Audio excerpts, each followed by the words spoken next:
नमस्कार मित्रों, आज हम बात करते हैं पौधों एवं जंतुओं में नियंत्रण एवं समन्वय। कोऑर्डिनेशन आपको बताया जाएगा, यानी कि नियंत्रण। और सबसे पहले बात आती है पादप हार्मोन्स। प्लांट हार्मोन्स किसे कहते हैं, तो आपको एक सिंपल सी भाषा में याद रखना है। पादप हार्मोन वे जटिल पदार्थ हैं जो पेड़ पौधों में निश्चित स्थानों पर बनते हैं तथा संवहन ऊतकों द्वारा पूरे शरीर में संचरित होकर पौधे की वृद्धि को नियंत्रित करते हैं। उन्हें हार्मोन्स कहते हैं। फिर से सुन लीजिएगा, पादप हार्मोन्स वे जटिल कार्बनिक पदार्थ हैं जो पेड़ पौधों में एक निश्चित स्थान पर बनते हैं तथा पूरे शरीर में संचरित होकर पौधे की वृद्धि को नियंत्रित करते हैं। उन्हें हार्मोन्स कहते हैं। अब बात यहां पे आती है कि पादप हार्मोन्स कौन कौन से होते हैं।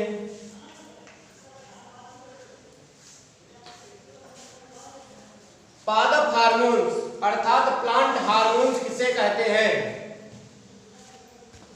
तो आपको परिभाषा बता ही दी गई है। वे जटिल कार्बनिक पदार्थ जो पेड़ पौधों में एक निश्चित स्थान पर बनते हैं तथा संवहन ऊतकों द्वारा शरीर की वृद्धि को नियंत्रित करते हैं, उन्हें पादप हार्मोन्स कहते हैं। पादप हार्मोन्स बहुत से प्रकार के होते हैं, जैसे कई बार परीक्षाओं में पूछ भी दिया जाता है और पूछा भी जाता है। कई सारे ऑप्शंस दे दिए जाएंगे और आपसे पूछ दिया जाएगा निम्न में से कौन सा पादप हार्मोन्स है। एक आपको प्लांट हार्मोन्स दे दिया जाएगा, अन्य जो 3 ऑप्शन होंगे वो एनिमल हार्मोन्स दे दिए जाएंगे। लेकिन जब तक हमें ये नहीं पता होगा कि पादप हार्मोन्स कौन कौन से हैं और जंतु हार्मोन्स कौन कौन से हैं, तो आज जो बात होगी वो पादप हार्मोन्स अर्थात प्लांट हार्मोन्स की बात होगी। तो यहाँ पर जो प्लांट हार्मोन्स होते हैं वो बहुत प्रकार के होते हैं, जैसे ऑक्सिन, जिबरेलिन,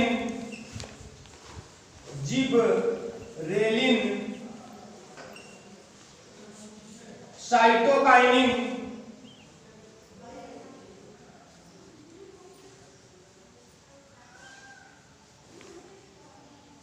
एब्सिसिक एसिड,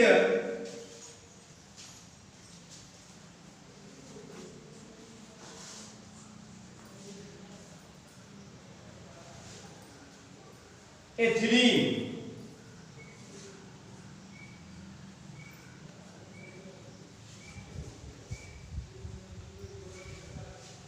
हर बार बोर्ड परीक्षाओं में यहां से कोई ना कोई प्रश्न पूछा जरूर गया है।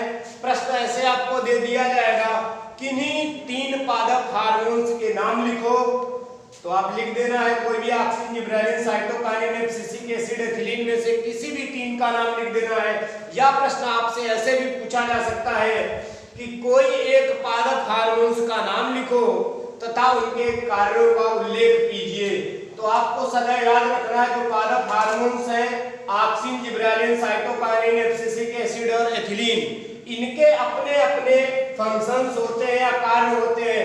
जैसे ऑक्सिन का अपना अलग कार्य होगा और जिबरेलिन का अलग कार्य होगा, साइटोकाइनिन का अपना कार्य होगा और एब्सिसिक एसिड का अपना कार्य होगा और एथिलीन का अपना कार्य होगा।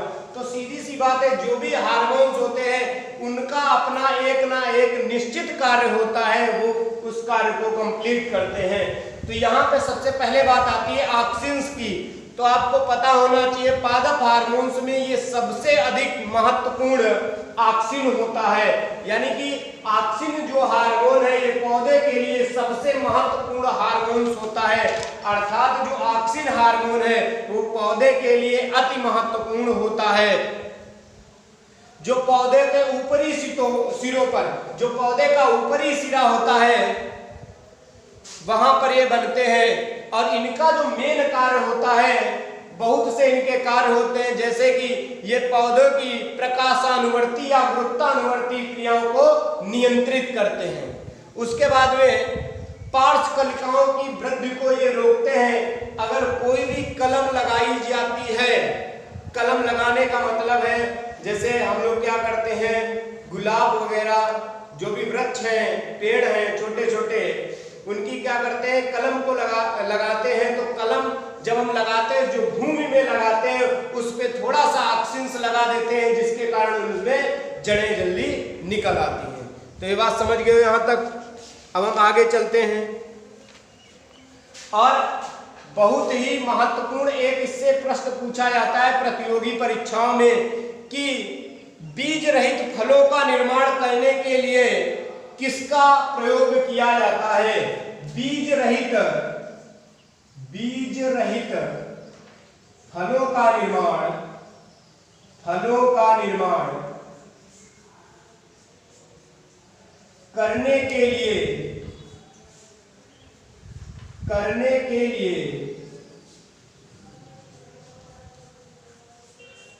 पूछ दिया जाएगा, बीज रहित फलों का निर्माण करने के लिए किस हार्मोन्स का प्रयोग किया जाता है। तो ऑक्सिन। ये आप नोट करके लिख लीजिएगा, क्योंकि बहुत बार प्रतियोगी परीक्षाओं में पूछा जाता है कि बीज रहित फलों का निर्माण करने के लिए किसका प्रयोग किया जाता है। तो ऑक्सिन। अब बीज रहित जैसे नींबू हुआ, टमाटर हुआ, अंगूर हुआ, उसमें जो भी छोटे छोटे सीड्स होते हैं, उसमें सीड ना हो अर्थात बीज ना हो उसके अंदर, तो उसके लिए क्या करता है, जो माली होता है, जो बागवान होता है, वो ऑक्सिन का छिड़काव कर देता है, जिसके कारण उसमें बीज नहीं बनते फलों के अंदर। तो ये चीज याद रखना है। ऑक्सिन के कार्य गुरुत्वानुवर्ती तथा प्रकाशानुवर्ती क्रिया को नियंत्रित करता है। ऑक्सिन पौधों की पार्श्वकलिकाओं की वृद्धि को रोकता है। और बीज रहित फलों का निर्माण करने के लिए ऑक्सिन का प्रयोग किया जाता है। जब किसी भी पौधे की कलम लगाई जाती है, तो उसकी जो जड़ होती है, अगर उसमें ऑक्सिन लगा दिया जाता है, जो भूमि में तना लगाया जाता है उसमें ऑक्सिन लगा दिया जाता है, तो उसमें जल्द से जल्द जड़ निकल आती है। उसके बाद में एक और याद रखना है, जो ऑक्सिन है, ऑक्सिन का प्रयोग खरपतवार को नष्ट करने के लिए किया जाता है। ये बात याद रखना है, खरपतवार को नष्ट करने के लिए ऑक्सिन का प्रयोग किया जाता है।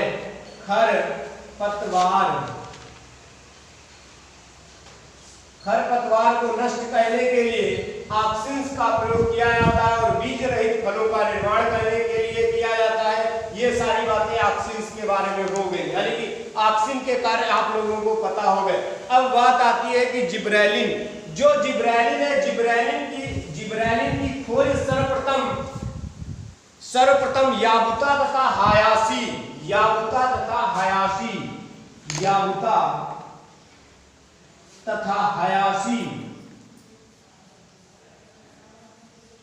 ये जो दो वैज्ञानिक थे, उन्होंने सबसे पहले जिब्रेलिन की खोज की थी। याबुता तथा हयासी नामक वैज्ञानिकों ने इस पदार्थ को फफूंद से प्राप्त किया था। जो जिब्रेलिन है, जिब्रेलिन जो हार्मोन्स है, इसको सर्वप्रथम याबुता तथा हयासी दो ऐसे व्यक्ति या विद्वान थे, जिन्होंने इसे फफूंद, जिसे हम लोग कवक कहते हैं, साइंस की भाषा में कवक या फंगाई बोला जाता है, अर्थात जिसे फफूंद कहा जाता है, फफूंद से इसे इन्होंने प्राप्त किया था। अर्थात जिब्रेलिन हार्मोन की अगर खोज पूछा जाए या सर्वप्रथम इसे कहां से प्राप्त किया गया था, तो सदैव आपको बताना है कि जिब्रेलिन को फफूंद से प्राप्त किया गया था। तो ये बात यहां तक क्लियर हो गई, ठीक है। अब इनके जो कार्य होते हैं, जिब्रेलिन के जो भी फंक्शंस होते हैं, जैसे इनके द्वारा पौधों की लंबाई में वृद्धि होती है। अगर कोई भी पौधा है उस पे जिब्रेलिन का छिड़काव कर दिया जाता है, जिब्रेलिन के छिड़काव से क्या होता है कि उसकी जो वृद्धि होती है पौधे की, वो लंबाई में वृद्धि होने लगती है। अब आगे नंबर है, इनके प्रयोग से पौधे में पुष्पन की जो प्रकाश की दीप्तिकालिता है उसको कम किया जाता है। जो पुष्पन की क्रिया है उसको कम कराने के लिए जिब्रेलिन का छिड़काव किया जाता है। और जो पौधे, कुछ ऐसे पुष्प देने वाले पौधे होते हैं जिनमें पुष्प बहुत देरी से आते हैं, उस पर जिब्रेलिन का छिड़काव कर दिया जाता है, तो उसमें पुष्पन की क्रिया को जल्दी कराया जा सकता है। अर्थात जो पुष्प देने वाले पौधे, उन पे अगर जिब्रेलिन का छिड़काव कर दिया जाता है तो उनमें पुष्पन की की क्रिया को जल्दी कराया जा सकता है। उसके बाद में बिना निषेचन के बीज रहित फल प्राप्त किए जाते हैं। बिना निषेचन के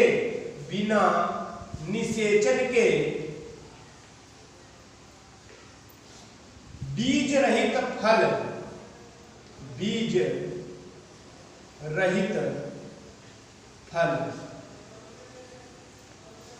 सीधी सी बात है, अगर पूछ दिया जाए, ये भी आपको याद रखना है, नोट में इसे भी लिख लेना है कि बिना निषेचन के बीज रहित फल प्राप्त करने के लिए किसका प्रयोग करते हैं, तो जिब्रेलिन का करते हैं। और बीज रहित फलों का निर्माण करने के लिए किसका प्रयोग करते हैं, तो ऑक्सिन का किया जाता है प्रयोग। ये बात समझ गए। उसके बाद में जो बीजों में प्रसुप्ति काल होती है उसको कम कर दिया जाता है, अर्थात जो सीड खेत में बोने होते हैं अगर उस पे पहले से ही जिब्रेलिन का छिड़काव कर दिया जाता है तो उसमें जल्द से जल्द क्या हो जाता है, वो अंकुरित हो जाता है, वो पौधे का रूप धारण करने लगता है।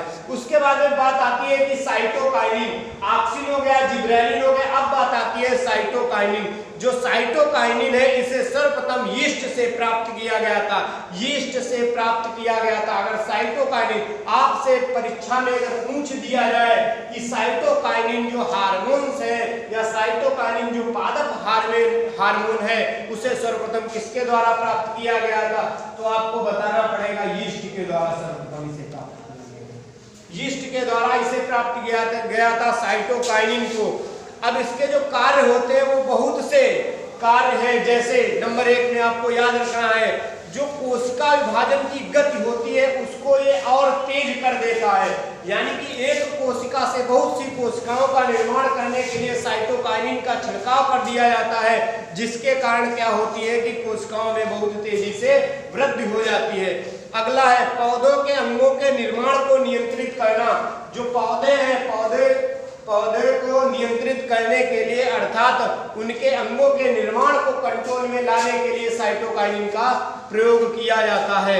आगे इसकी प्रसुप्ति काल को कम करते हैं। प्रसुप्ति काल का मतलब यह होता है जो बीज होते हैं, बीज जल्दी से पौधे में कन्वर्ट हो जाए उसके लिए भी साइटोकाइनिन का प्रयोग किया जाता है। अब आगे बात आती है एब्सिसिक एसिड। नाम से ही पता चल रहा है एसिड। एसिड का मतलब सीधी सी सिंपल सी भाषा में आप समझिएगा कि तेजाब जिसे कहा जाता है। जो किसी भी व्यक्ति या किसी भी जंतु या जानवर या किसी भी वस्तु पे अगर पड़ जाता है तो उसको जलाकर राख कर देता है। तो सेम वही चीज आपको याद रखना, एब्सिसिक एसिड। एसिड जब अम्ल है, एसिड है, तो जब एसिड को हम किसी भी पौधे पर डालते हैं तो उसमें जो भी पत्तियां होती हैं वो तुरंत गिर जाती है। तो सीधी सी बात है, अगर पौधों से पत्तियों को गिराना होता है तो एब्सिसिक एसिड का प्रयोग किया जाता है। ये बात समझ गए। उसके बाद में बात आती है कि आलू के कंद बनने में सहायक होता है। कंद, आलू जो बनता है उसमें ये सहायक होता है एब्सिसिक एसिड। उसके बाद में सबसे अंत में आता है एथिलीन। और एथिलीन को आपको याद रखना है, परीक्षाओं में पूछा जाता है कौन सा ऐसा पादप हार्मोन्स है जो गैसीय अवस्था में पाया जाता है, तो आपको सदैव याद रखना है जो एथिलीन है वो सदैव और सदैव गैसीय अवस्था में पाया जाता है। और इसका एक कार्य होता है, मेन इसका या प्रमुख इसका एक कार्य होता है कच्चे फलों को पकाना। कच्चे फलों को पकाने के लिए इसका प्रयोग किया जाता है। कच्चे फल को पकाने के लिए एथिलीन का। और ये गैसीय अवस्था में पाया जाने वाला मात्र एक हार्मोन, गैसीय अवस्था में पाया जाता है हार्मोन एथिलीन। अब आपको बता दिया गया पादप हार्मोन्स, फिर से देख लीजिए, सुन लीजिए, पूछ दिया जाएगा पादप हार्मोन्स किसे कहते हैं, तो आपको सिंपल सी भाषा में डिफिनीशन, इसकी परिभाषा याद रखनी है। वे जटिल कार्बनिक पदार्थ जो पौधों में एक निश्चित स्थान पर बनते हैं और संवहन ऊतक के द्वारा पूरे शरीर में संचरित हो जाते हैं, उन्हें ही पादप हार्मोन्स कहते हैं।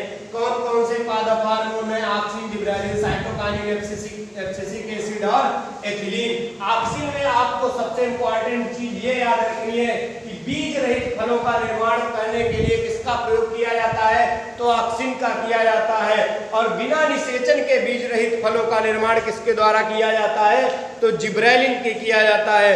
पूछ दिया जाएगा कि जिब्रेलिन की खोज किसने की, तो आपको बताना पड़ेगा कि याबुता तथा हयासी नामक दो ऐसे वैज्ञानिक थे जिन्होंने जिब्रेलिन की खोज की। और किस पे की? फफूंद अर्थात कवक। उसके बाद में बात आती है कि एब्सिसिक एसिड, इसका काम होता है पत्तियों, जैसे ही पौधों पर डाल दिया जाता है उनकी जीर्णता को समाप्त कर देता है। जीर्णता का मतलब होता है कि उसमें जो भी पत्तियां होती हैं उनको गिरा देता है। ठीक है। अब उसके बाद में बात आती है कि एथिलीन। एथिलीन मात्र एक ऐसा गैस पादप हार्मोन है जो गैसीय अवस्था में पाया जाता है। इसका काम होता है कच्चे फलों को पकाना। थैंक यू क्लास, धन्यवाद।